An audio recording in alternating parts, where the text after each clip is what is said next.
রংপুর নির্বাচনী জনসভায় কিছুক্ষণের মধ্যে যোগ দিচ্ছেন বিএনপি চেয়ারম্যান তারেক রহমান। জনসভাস্থলে নগরীর ঈদগাহ মাঠে নেমেছে জনতার ঢল। বিকেল থেকেই কানায় কানায় পূর্ণ ঈদগাহ মাঠ। লাখো নেতাকর্মী আর সমর্থকদের স্লোগানে মুখরিত চারপাশ।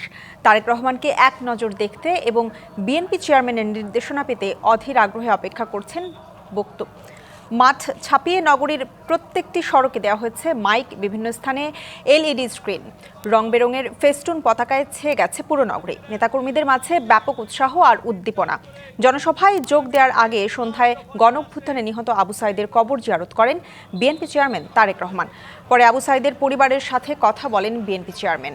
এ সময় সেখানে সৃষ্টি হয় আবেগঘন পরিবেশের।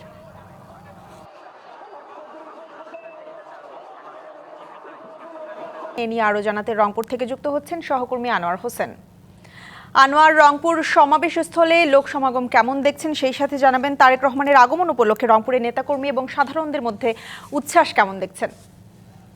ঈশিতা, বিএনপি চেয়ারম্যান তারেক রহমানের জন্য আসলে অপেক্ষা যদি বলি যে এই যে নির্বাচনী জনসমাবেশ, রংপুরের যে কেন্দ্রীয় ঈদগাহ মাঠ সেটি একেবারেই, যদিও এখন রাত, তারপরেও আপনাকে অবশ্যই দেখানোর চেষ্টা করব যে লোকে লোকারণ্য একেবারে, কিন্তু এই পুরো মাঠটি আর কি এই মানুষের এই যে মানে জনসমাগম আসলে এটি একেবারে ছাপিয়ে আশপাশের রাস্তায় পুরো নগরীতেই কিন্তু অনেকটাই আসলে পরিপূর্ণ হয়ে গেছে। যদি আমি আপনাকে বলি, যেটি আপনি খবরে বলছিলেন, সেই জায়গা থেকে বলতে চাই বিএনপি চেয়ারম্যান তারেক রহমান আসলে রওনা করেছেন এই সমাবেশের উদ্দেশ্যে।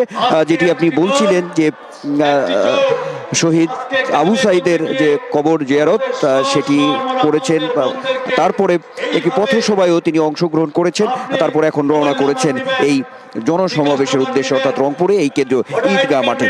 একেবারেই লোকে লোকারণ্য, উচ্ছ্বাস উদ্দীপনার এতটুকু কমতি নেই, কারণ এখানে আমরা দেখেছি বিভিন্ন স্তরের নেতাকর্মী আছে।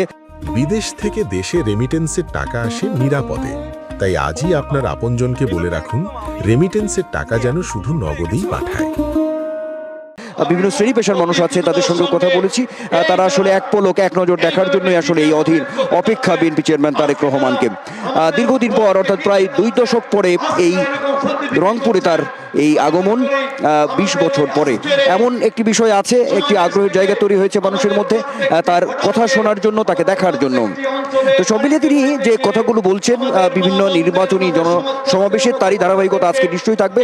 একই সঙ্গে থাকবে এই উত্তরের জনপদ রংপুরের যে বিশেষ কিছু বিষয় রয়েছে, সেটি এখানকার যে আর্থসামাজিক অবস্থা, শিল্পায়ন, অর্থনীতি, এই বিষয়গুলো নিশ্চয়ই এই বিএনপি চেয়ারম্যান তারেক রহমানের বক্তব্যে আজকে উঠে আসবে, এমন একটি প্রত্যাশাও কিন্তু এখানে সর্বস্তরের মানুষের রয়েছে।